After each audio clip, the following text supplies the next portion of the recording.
Welcome to the Shattering Inequities podcast, where we uncover the bold, research-driven strategies that are transforming education for every student, especially those historically left behind.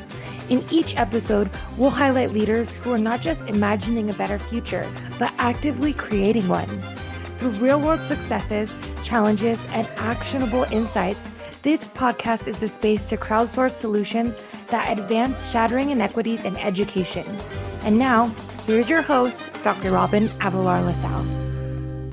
Hello, everybody, and welcome to the Shattering Inequities podcast, where we believe that every student is entitled to a premium education, no matter where they live, where they go to school, and what their circumstance. As we're here for two reasons. First, to inspire and to inform. And the way we do that is we invite a very select group of people, those who have demonstrated results in improving outcomes for historically marginalized students, to share their lessons, their wisdom, their tips with us. And I think right now we all need that hope to know that it's possible. And secondly, this is a research project, plain and simple. We're crowdsourcing intel from people who are experts in this work, who are experienced, to try and understand the totality of the solution for closing these dastardly gaps that have plagued us for generations. And so with that, I am thrilled to invite a nationally renowned expert in this work to share his experience and insights with us.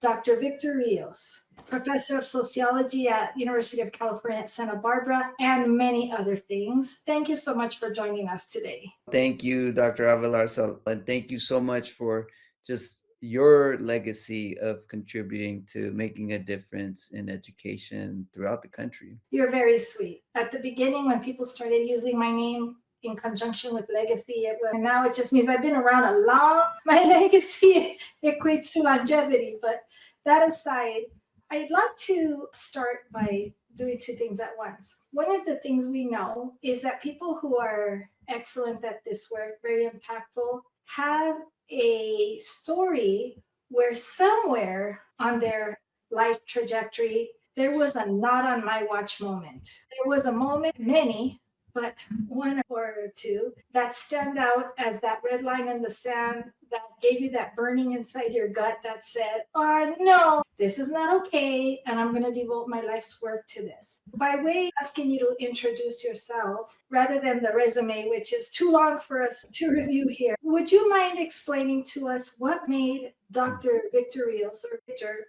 the Victor of today, and what were those not on my watch moments that come to mind that were formative in creating this beautiful human who has devoted his career to changing the lives of kids and families? Yeah, thank you. Yeah, that's a profound question. I could think of one specific moment, not on my watch, when I had just met my wife, Rebecca. The year was 1998, and we were just the start of the school year in 1998. So that's 27 years ago exactly next month. And we were both educators at a middle school, and the kids at the school we were working with at Promise Kids, and they were kids, of course, getting suspended in gangs. There had just been, unfortunately, a stabbing at the school.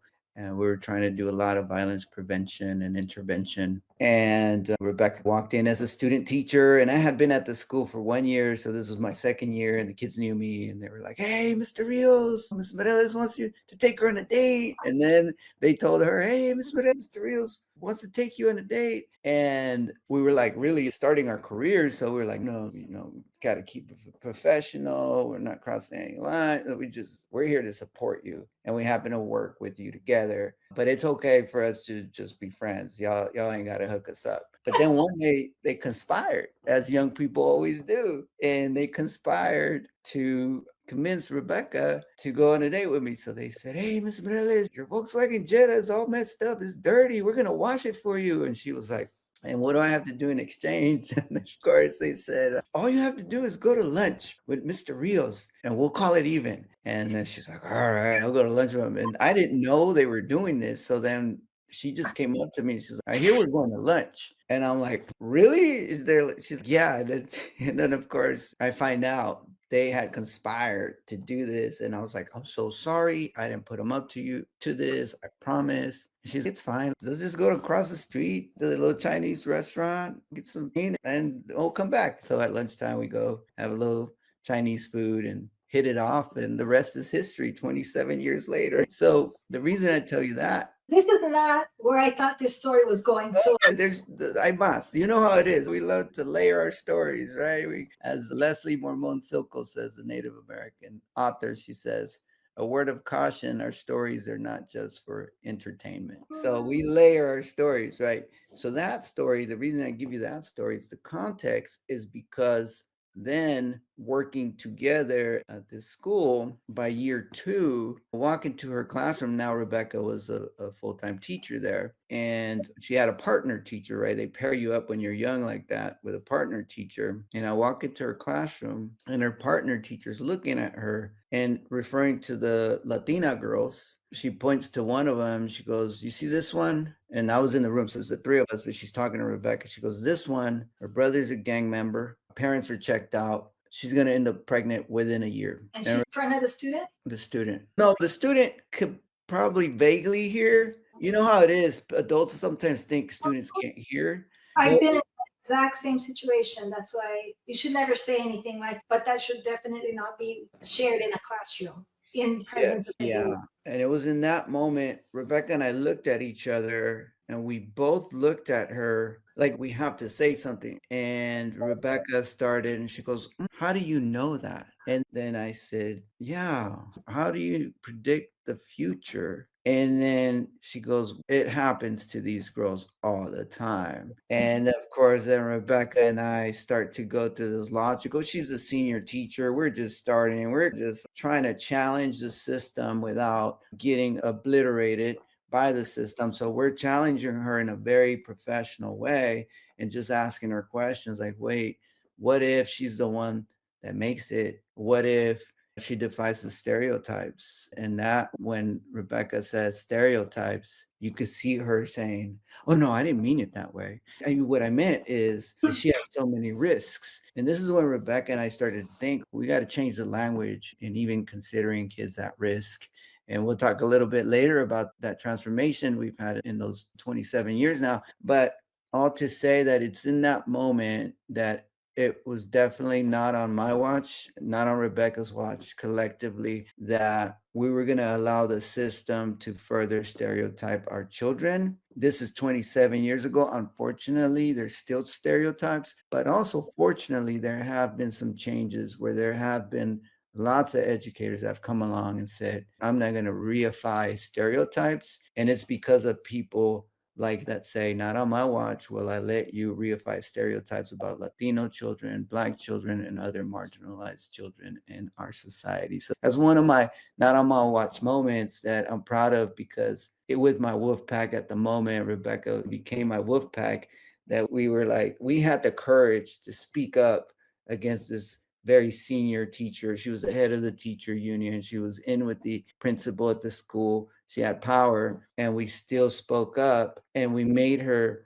reach a conclusion, an epiphany where she was like, oh, but she didn't say it in the moment. By the end of the school year, she had actually become a really good friend of ours, and one day confided in us. You remember that moment? I really did unfairly judge this young lady, and y'all helped me realize that. And that's when we were like, whoa, like sometimes you might be afraid to speak up to power, but sometimes you're the only person that can change the mind of power and make it do something different. So much to say about that, and so much to ask you, and so many research citations that are firing in my brain. I just need to take a half step back, because I know for a fact, and I'd like you to please share why it is that in the first person that people's judgment of other people's children are not necessarily accurate. And I know you have a personal story that makes that explicit to you. Yeah, gosh, where do I start? My own journey, I was in prison before I was even born. And what I mean by that is, what? Yeah, I know. So one thing, 2 truths and a lie, right? I was in prison before I was even born. How's that possible? My mom was a survivor, and she had to at age 15. She ended up on her own, kicked out of her house in the big city. She became a fighter. She became a survivor. She was on the streets. And she tells us growing up too that she really never wanted to be a mom. Motherhood just happened to her. And she was pregnant with me and she got in a fight. She went overboard on the fight, ended up in prison. And yeah, so she tells me that story. And there's more details to the story, but she's in prison, she's pregnant, she comes out, and then I'm born. And then in that journey of being raised by someone that doesn't have the right resources to be a parent, someone that had a lot of trauma, someone that could have used a lot more support and resources in her world. She didn't have them. I had to learn from her like how to survive. Even when she wasn't around, I had to use those resources to survive. And fortunately for me, I had an older brother. He was 4 years older. So he was like 7, I was 3, he was 8, I was 4, and me and him were like squad. We were like, he was pretty much raising me, and he was good. He was that sibling. I think we have a lot of those young people in our education system that come from the working class, that one older sibling that has to take care of all their little baby siblings because parents are working or parents are gone, and they're the provider. And my brother was the provider, and he would drop me off at school. He would take care of me. And so that journey early on made me realize, oh, I'm alone in this world. I just got my bro, my mom. She unfortunately had a lot of mental health stuff, so she's in and out whenever she can, but I'm alone. And just realizing that developed this identity that like if I needed to survive as a lone wolf in this world, then I needed to put on this like really cold persona. And so at school, that kind of ended up backfiring on me because teachers saw me as like the bad kid, as the rebel kid, as the kid that didn't want to learn. When in reality, I was just in need of a little bit of nurturing, a little bit of love that I wasn't getting at home and in other spaces in my life. Am I crazy? But if we Google you, do we find a video of you being arrested in high school? Yeah, unfortunately, that was my first claim to fame. It appeared on national TV. It was a Frontline documentary, PBS Frontline. 25 years after Brown versus Board of Education,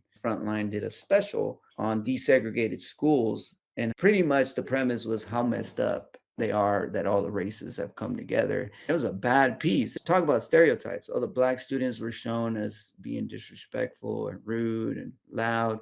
All the Chicano students were shown as gangsters, and the white students were shown as being afraid of everyone and trying to finish high academics, but nobody was there to support them. The Asian students were shown as model minorities. It was like this big, again, this is the year 1994 it came out. It was this big critique on Brown versus Board of Education. Look, y'all desegregated schools and look how messed up they are. The documentary is called School Colors. I had no clue. I'm just this knucklehead kid that's getting in trouble, caught up in the street life. I'm barely in school. And then one day they captured me in school. There happened to just be videotaping in the hallway, passing hour, and I'm walking, and then my enemies are walking towards me. We got in a fight, and the video aired. The piece where the cop is grabbing me and dragging me away. I'm sorry, my people, but right, a big stereotype about us. Wow. So when you hear an educator look at a student and based on their impression about them, predict their future, you know better because here you are. That's crazy. I want to go back to how brave it was for you and Rebecca to say something at that moment. Because what is that expression that if you see bad things happen when good people fail to act? When they see something, and it's so difficult, and school systems are so rigid and predictable and hierarchical that you really have no status as a new person on a campus. The school secretary and head custodian have way more clout, which is great, but they would be more likely to step up and say something to a brand new teacher because the risk to your position is very high to say anything. And in the book Shattering Inequities that I co-wrote with Dr. Ruth Johnson, we have a chapter where the equity hook is language is a window into belief systems. And so you have to have equity language fluency to listen, because a lot of the language that's used, even the word potential, is thrown around so freely. And I ask you, from your ears, from your life and your academic scholarship, do you hear a difference in the subtext when somebody looks at a student from a privileged group and says something about their potential, as compared to the subtext when somebody looks at a student from a historically marginalized group and says something about their potential? The word potential, does it carry different connotation? Yeah, absolutely. Yeah, silence is complicity. Let's start there, right? If you want to be complicit, you're talking about shattering qualities and systems that have been designed for inequality. If you want to be complicit with that system, just stay quiet. If you hear kids saying bad things about other kids, like nowadays, unfortunately, with what's going on with the immigration rates, kids are dropping every day. I'm hearing different school sites say, "Oh, I'm gonna get you deported. I'm gonna get you deported. You're gonna get deported," right? And as an educator, you stay quiet. You're being complicit. You're hearing kids say the N word to African American kids. Oh, it's in the music, it's everywhere, and I don't know what to do about it. You're being complicit. I've developed a framework, an actual tangible activity that I've been giving to educators is just a rehearsal page. You get together in your PLC, you get together in your group with your fellow educators, and you just rehearse what line you're going to use when you hear kids dropping the N word, when you hear kids saying, "I'm going to get you deported," when you hear kids put down a kid because they look different than they should look. Now you're rehearsed, and you'd be surprised 80% of educators. And I'm like, "Hey, what would you say? What would you say if you heard it?" They're like, "Oh, that's not appropriate. Oh, anything else?" And then they come up with something, and it's not their fault. They just never been asked by the system to rehearse what they would say and some guidelines around it.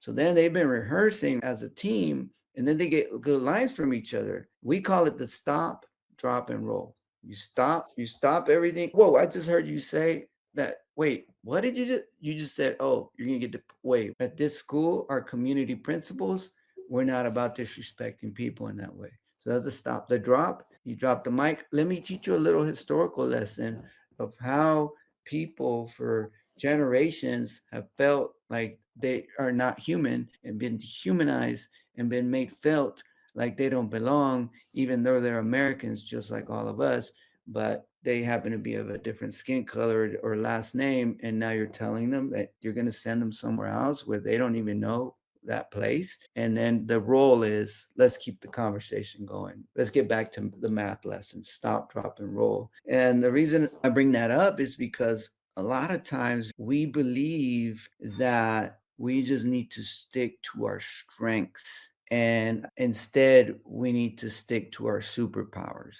So let me break that down. As a teacher, I know how to instruct the high achievers. So let me stick to my strengths. But let's dig a little deeper. Let me take that first layer off. Let me take that mask off, teacher. You're saying that you're good at teaching math and you could teach the high achiever. That's your strength. But what's your superpower? See, your superpower is to save lives.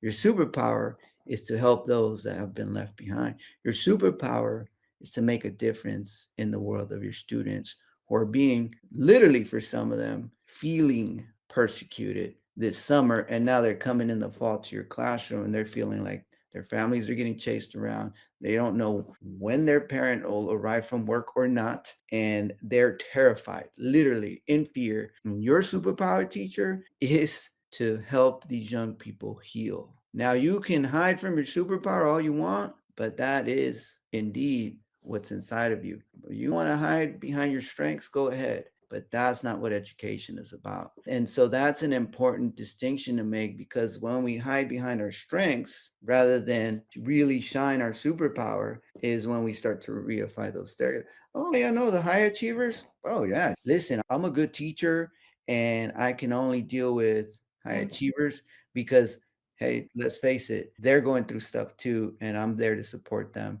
But if you're not ready to learn, I'm sorry. I got to make sure I got room for my high achievers. The low achievers, see the language I'm using? The low achievers, they're low, they're beneath us. I just can't. I'm not a social worker. I'm not a therapist. But again, teacher, your superpower is to be a healer. That's beyond therapy and beyond social work.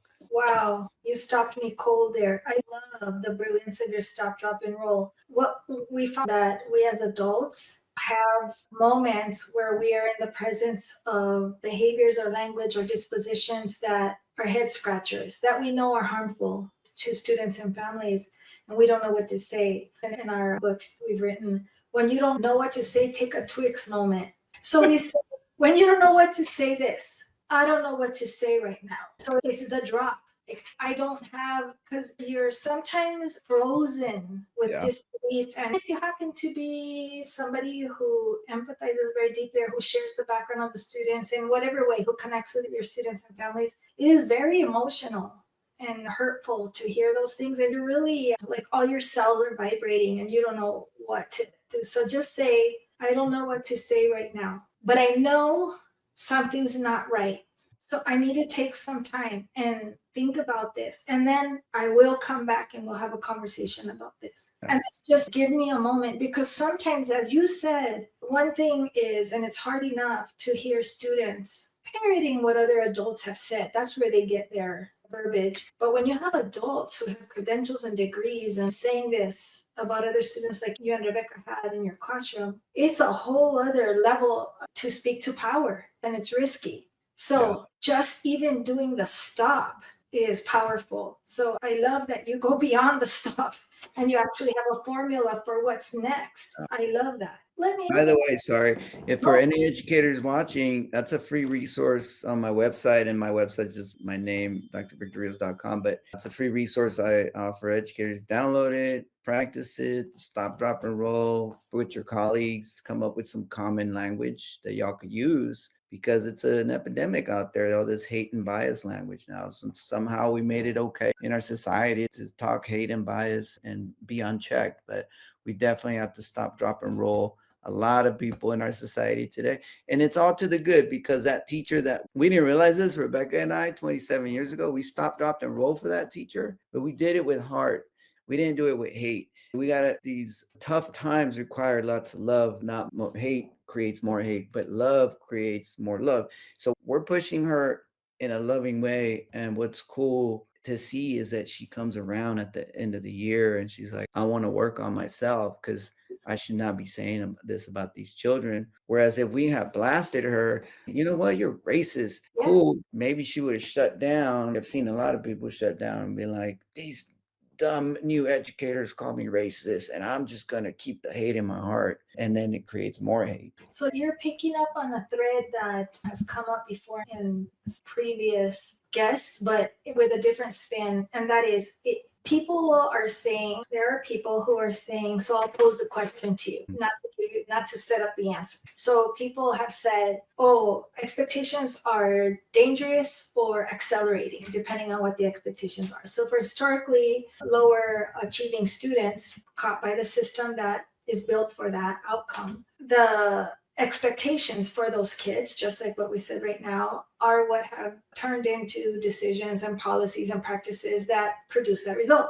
So then there have been people who say, and I was just in the meeting a few months ago where somebody very eminent said, so what we need to do is change expectations. That's where we should be focusing. We need to blast people and we need to really hit them between the eyes and show them that they have biases and clarify for them the danger of their belief systems and implicit expectations, differentials, etc. Before we ever change anything in a system, we need to hit the expectations of the adults. What comes first, the chicken or the egg? Yeah, it's an all-tier strategy, right? We want to make sure that our adults walk in, and this is the work that Rebecca does in her research on teacher self-efficacy, and some of the work that I've done as well. And that is that we're looking where she does the sort of interviews of teachers and their administrators, and then I do the observations and hundreds of hours of observations where when you see a teacher that has high expectations of themselves, see, that's level one. Level one is I'm going to predict based on research, right? Based on what I know from the research we've done and other researchers, I'm going to predict, okay, here's our problem. Here's the tip of the iceberg. The tip of the iceberg is you're reifying stereotypes, you're burnt out, you don't want to deal with these kids anymore. You pretty much became jaded, right? Like you just hate your job. That's the tip of the iceberg. Let's dig a little deeper. So how did you get there? So my expectations of my students are low. Okay, let's dig into the iceberg. Oh, okay. So my job as administrator is to change your expectations of students. It seems simple, and I run into a lot of administrators, right? Their urge is to show up and tell teachers from top down, this is how we're going to do business from now on. We're going to shatter inequities, and this is how we're going to do it. And the teacher, because we're in a loosely coupled institutions, education is one of the few loosely coupled institutions. The other one happens to be law enforcement. And loose coupling just means that any institution where it's the opposite of, say, corporate or military. So corporate and military goes like this. The commander says, or the CEO says, we're going to implement these changes. And by the next day, you walk through the factory, you walk through the office, you walk through the military camp, and everyone's implemented those changes, right? There's no question about it. Top-down command. But in our systems, we're loosely coupled. There ain't no centralized command. What happens is that the administrator says, we're going to implement these changes. I went to a conference. My life is altered, and we're going to do all this incredible work to change the system, make things better for students. That sounds wonderful. That sounds great. Growth mindset, MTSS, SEL, whatever Dr. Rios, whatever Dr. Avelar La Salle tells them to do. And they try to implement. And the teachers, I didn't get to go to your fancy conference, and I got to survive my day. So deuces, see you later. They close the door, and they do whatever they have to do to survive that day. So the teacher, me, admin, trying to change their expectations of children, the first thing, the root is I got to help my educator reflect on their expectations of themselves. Am I a good teacher? Am I a competent teacher? And in the research that we found, we've been finding this over and over, a teacher that walks in with high self-efficacy, I'm going to reach every single kid in this classroom, and I'm going to change every single one of their lives. If they believe it, you see all kinds of positive outcomes, because now I changed my perception of myself. And by default, now I'm going to start to change my perception of the children. And by default, children are going to start to change the perceptions of themselves.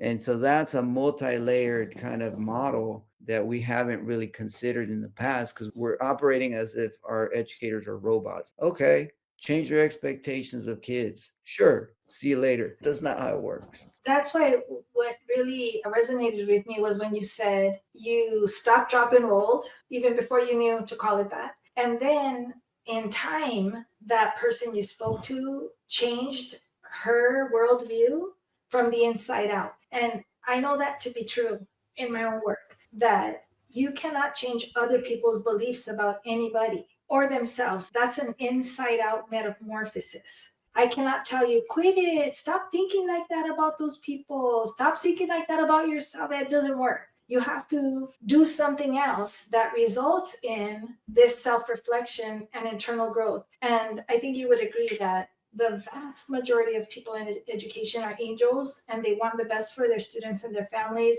and they come along. And those few that don't, are not able to evolve, got to go to banking. I always say, where there's a bulletproof glass between you and the people that you serve, because but those are very few. The majority of us, we evolve. So I have a question to ask you, and I have a point of view on this. I'm curious about what you think. And in your experience, having impacted thousands of students and families, because that's the work that you do, how do you get an adult human to evolve, to reflect their beliefs about other people's children, if you can't just quit it? Well, that's a tough one. Okay, I'll tell you a quick story. Oh, I good. was in Omaha, Nebraska. No, they got some good work going on out there. I'm trying to improve the system for, of course, we got Native American children there, African American children, and Omaha's been, they've had Chicanos there for a long time, but they have a new generation of Mexican Americans, Mexicans showing up, migrating there. So anyway, I've been going out there for over a decade and doing work there in Omaha schools. And I asked a group of teachers, I said, raise your hand if I was in your class last year. Raise your hand if I would want to be in your class this year. That's a heavy question. And almost all of them go. And I look around, and there's one lady who was like this. You could tell she's maybe in her late 50s, early 60s. And I say, why didn't you raise your hand? And she goes, because I'm a lousy teacher.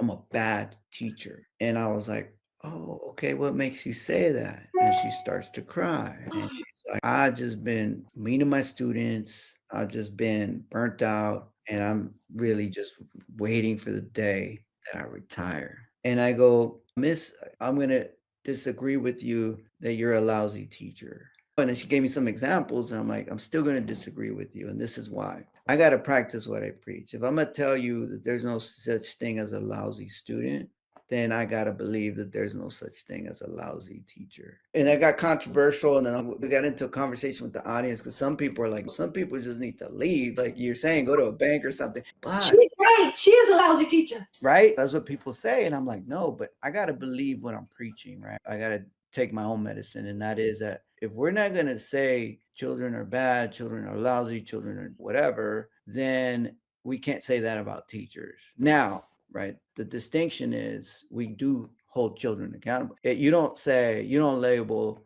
the child, you label the behavior. You don't say you're being bad. You say, hey, Juanito, you stole that pencil from Sally, and that is not a good choice. Let me teach you why. And you break it down. The behavior is bad, not the child. Same thing with teachers, right? The assumption is always that the teacher has good within them and that the action is what's bad and that we need to correct it. So then it goes into this kind of full circle logic where it's important for me to carry myself in that way, even with educators, right? Where they know that they got it in them and it's never too late to try to salvage some kind of redemption from educators that maybe are the ones that have caused some problems. And I know that there's folks out there that you have a conversation with as administrator and they know they got to go. They know it and they go. But I know there's also educators out there who they're not going to leave that easily. They're going to be protected by the union.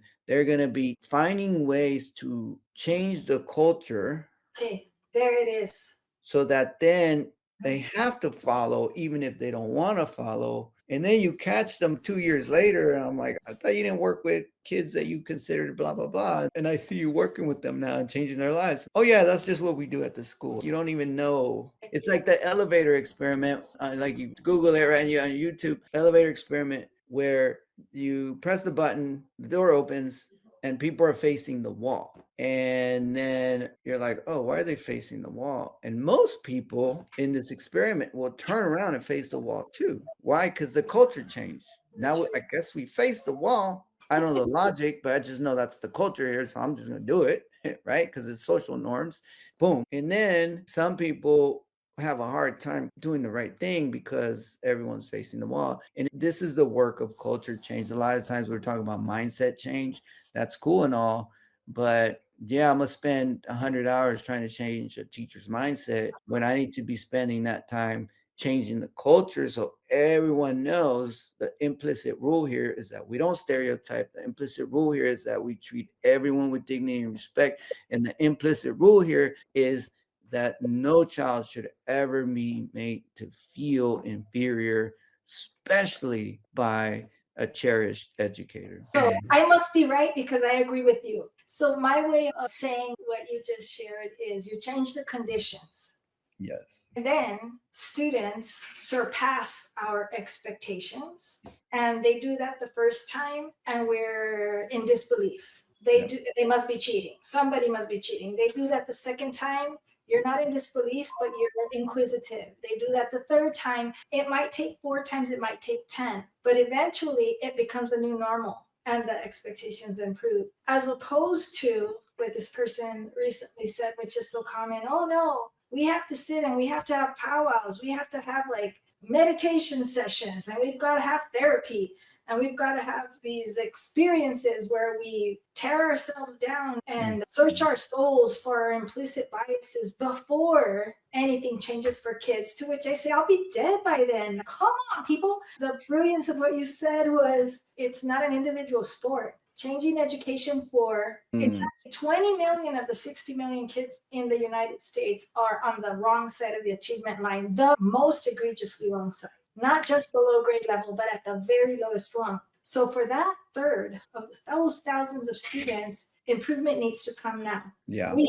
Adults need to come along. So able leaders in all our arenas, at the university, in the school system, in agencies, in governmental posts, all of us need to find ways to change conditions, as you just described, Yeah. change the culture, and not wait individual humans to come along. And then if we just, at least those of us that believe we're going to face the wall whenever the elevator doors open, we're just going to do that and act as if that's normal. And then more will come along and we'll get help to kids sooner rather than later.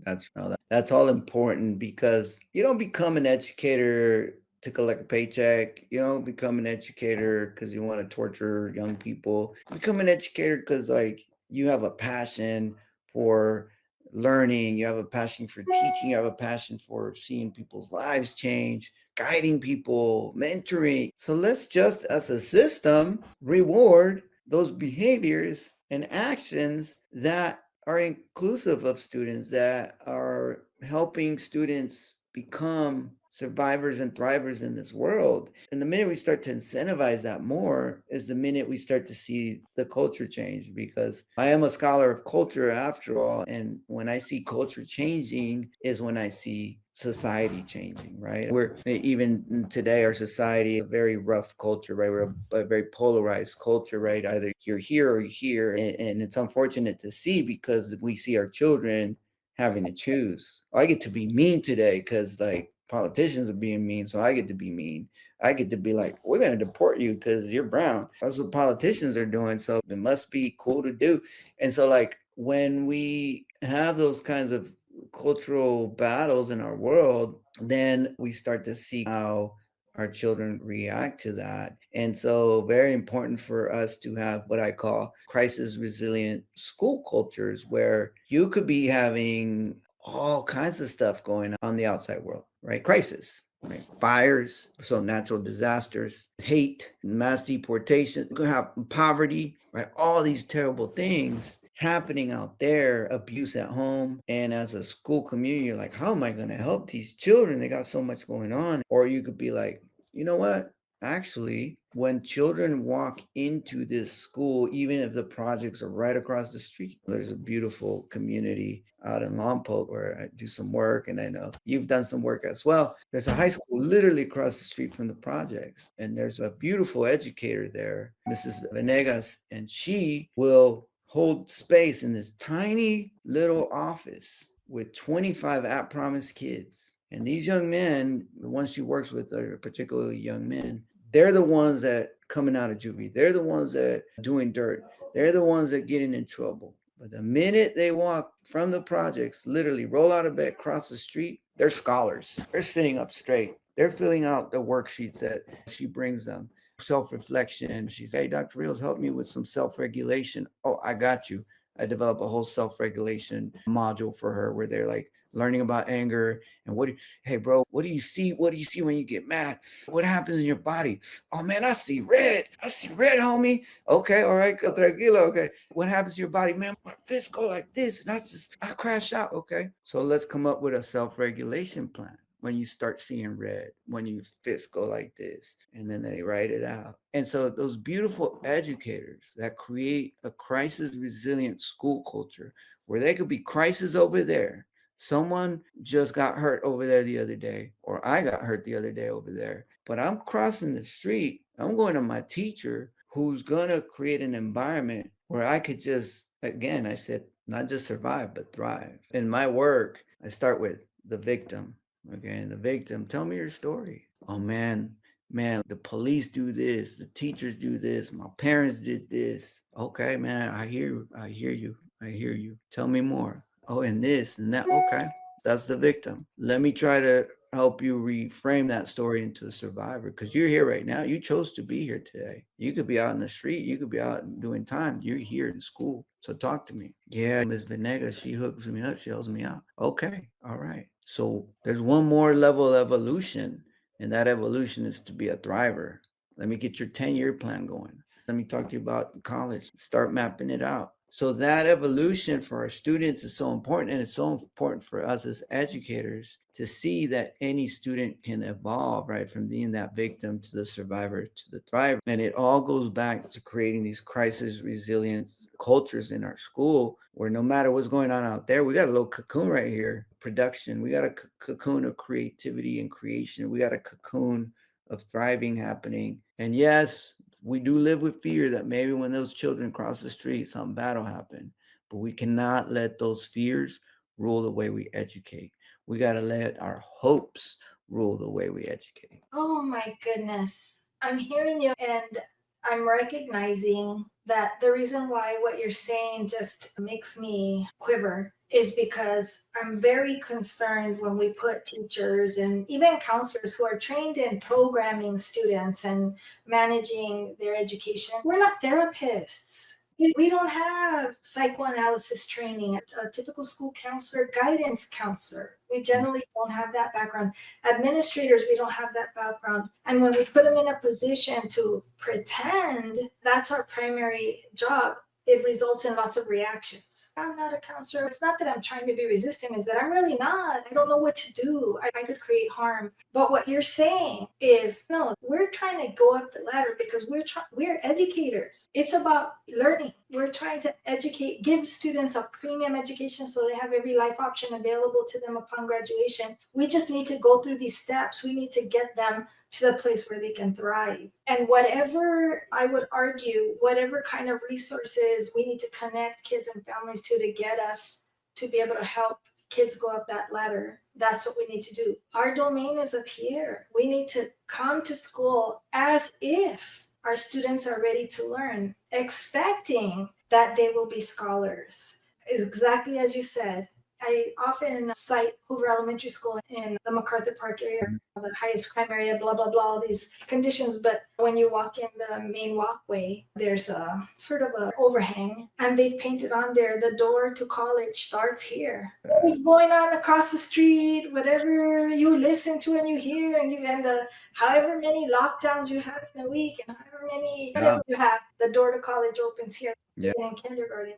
So that having that culture as the non-negotiable, if your belief systems don't align to, that's the equivalent of having everybody face the wall. And I want to give flowers to a teacher, Mrs. Venegas, because Mrs. Venegas, so I didn't meet her, I didn't start working with her professionally until recently, but she knew about me years ago, about 15 years ago. And one day, one of her boys got in trouble. And I didn't know any of this. This is 15 years ago or so. How I found all this out is I got a LinkedIn request and a message by this young man that was a student at UCLA. And he goes, "Hey, Dr. Rios, my name is Victor de Alba. And I went to go see you speak because I had gotten arrested and I was on probation. And my teacher, as pretty much my punishment, took me to UCSB to go see you speak. And I saw you speaking and I said, if this fool could do it, I could do it too." And so he said, I graduated high school, man. And Miss Venegas helped me. And then I went to community college. And then I transferred to UCLA. And hey, Dr. Rios, I want to be like you. And I was like, oh my God, what a story. So I replied, I was like, exactly what do you want to do, Brother Victor? Tocayo. He goes, I want a PhD just like you, Dr. Rios. I'm like, I got you, bro. What do you want it in? Education. I was like, okay, are you willing to travel? Are you willing to go across the country? I could get you money. He goes, yeah, I'm willing to go wherever, Dr. Rios, because he was caught up in the street life. He's a soldier. So I was like, okay. So I hit up my good friend and brilliant top 5 Chicano researcher in the country, Dr. Gil Conchas. He's at Penn State. And I said, hey, Gil, hey, bro, I got this homie. You're from Oxnard. He's from Lompoc, similar communities, 805. What's up? You got some feria, bro? And he's, oh, yeah, Victor, man, I just got like a big grant. I need researchers. So I'm like, hey, Victor de Alba, apply. No guarantees. There's funding there, but you got to be a scholar, bro. You got to do research. You can't just expect a free PhD. So, no, Dr. Rios, I've been working hard. I've been doing research on I Promise students. I'm there. My UCLA professors have mentored me. I'm there. He gets accepted, flies to Penn State, which, is cold and far from home. He stays there 5 years. He does his research out here on Mrs. Venegas' class and her ecosystem of cariño for the students, finishes this dissertation, and just what, a month ago, became Dr. Victor. All because his teacher believed that this kid coming out from juvie still had hope in him, brought him somewhere to listen to some random person that happened to have a similar story growing up. And then the kid was like, I take it as a compliment when he says, if this fool could do it, I could do it. By calling me fool, that means he's putting me at his level in his category. Like, these Yeah, are my people. Victor. Yeah. Wow. Those are the moments, huh? Yeah. So let me ask you this last question. There's a gap. We call Mm. it an opportunity gap. We call it an access gap. Any way you look at it, there's a gap of about 30 points on whatever metric in historically higher achieving students and historically lower achieving students in their outcomes.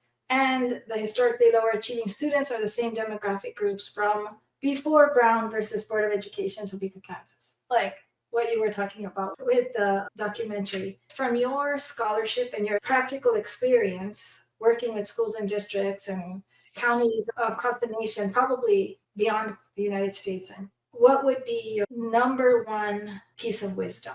What would you say? What does it take? How can we? Because I already know we can. I'm not going to say in a very inauthentic way, so is it really possible? We know it's possible because there are counter examples to that gap. So therefore it is possible. So what would be your number piece of wisdom to pass along to people wanting to change this? These are new findings. My grad student, he spent 3 years. It's going to be common sense, but it's actually evidence-based research. He did archival work. He did 3 years of observations and hundreds of interviews. His name's Trevor Aldridge, Dr. Trevor Aldridge. He just graduated. He was my grad student and first generation. So I'm so proud of him and Jonathan Ibarra, who Jonathan's from Boyle Heights in LA and grew up criminalized because his dad got caught up and then police would search him when he was 4 years old and search his pockets because his dad was caught up and his dad was in and out of the system. And Dr. Ibarra is now a professor at SLO, Cal Poly San Luis. But going back to Dr. Aldridge, he spent 3 years at a high school. And the way he found that high school is he did a national quantitative study mapping out poverty and where in the country do kids in poverty thrive the most. And he did this crazy geospatial analysis and he found like 12 areas in the country. Believe it or not, Tejas is one of those places, not all of Tejas, but some communities in Tejas. California only had 2 communities, and he ended up in one of the communities close to Sacramento, California. And it's a small rural community. Oh, by the way, he was looking at rural poverty, so not city poverty, but rural poverty. So he's in what poor rural areas do poor children of color thrive the most? And he looked at outcomes like occupations they end up with, education levels, graduation rates, health outcomes. He was looking at tons and tons of data. He's a data guy. He's actually working for Google right now on an internship. So anyway, all to say that what he finds, this is fascinating, right? He comes and processes data for a whole year. He's still processing data. He's got volumes and volumes. He's going to write a book and tons of articles. It's going to be an incredible project. And I said, okay, Trevor, what do we boil it down to? What's in the nutshell? What do we tell the people, right? And he goes, oh, okay, Dr. Rios. He goes, it's fascinating because I'm going to give you one quote from the principal. He goes, I went there and I told the principal, and I went to visit him. It's in the town of Dixie, California. He goes, I went to go talk to the principal and said to the principal, hey, this community, kids are thriving differently than other communities. I'm trying to figure out the puzzle, what it is. We know this as spotlight research, right? We're spotlighting the good stuff because it's in the good that you can benchmark and then show others how to do it. So he says, I went to the principal and I said, what do you think is working here? And the principal says, oh, simple. From day one, when I started here a few years back, there was a program called AVID, and you do great research on affiliation and how affiliation matters. And if you're connected to a program or a sport, you're likely to do well. AVID keeps you affiliated, supports you the first generation to go to college, helps you with your applications, takes you on college trips, gives you love, support, nurturing, everything we've been talking about. So she says, I saw a program, AVID, and I said, wow, the kids are thriving there. And she said, from that moment on, I made sure my entire school was an AVID school. Every single child that walked into my school from that moment on was an AVID student, and every single child got the high expectation, high support. Every single child was taught about four-year university. And if you didn't know about it, I would take you there myself personally and drive you to U Davis, UC Berkeley, whatever other university, Sacramento State. And I would teach you about a four-year university and a major. And you don't know what a major is in ninth grade, I'm not going to judge you. I'm going to show you. So that principal did not rely on her strengths. She relied on her superpowers. And that is, folks, what we need to be doing for all children in this country to shatter inequalities, is to make sure that we treat them all as if they're all going to be superstars, as if they're all going to shine, as if they're all going to go to college. And when we do that and provide the proper resources, which is what this principal did, is when we're going to really see those outcomes come to fruition. Wow, that's it. Because we know that every single child is entitled to that pre-med education, no matter where they come from, no matter what their background, so that they can make every life choice after graduation. Yeah. Victor, you're a gift to all of us. Continue doing the amazing work. Luckily, you're a young person, so there are many years of insights and epiphanies and research for you moving forward, and we can't wait to learn from you. Everybody needs to follow you and friend you and whatever else, I don't know. Click on all those subscriptions. I don't know how all that works, but do it all so that we flank you as you continue to figure this out with all of us. Thank you, Dr. Robin Alba. Thank you so much for your incredible work and for transforming education systems and our society, really. And I appreciate being on here. And to the educators out there, just keep doing what you're doing. You're doing the right thing. You're saving lives, even if it's one life at a time, but you're saving lives, you're transforming systems, and it's been a beautiful time talking with you today. Thank you, Victor, so much. Thank you, and see everybody next time. Shattering Inequities requires more than conversation. It takes action, research, and collective wisdom. If today's episode resonated with you, we'd love to hear your insights. Join the conversation and help us shape the future of education together. We'll be back with more stories, strategies, and real-world solutions that are making a difference for all students. Thanks for listening.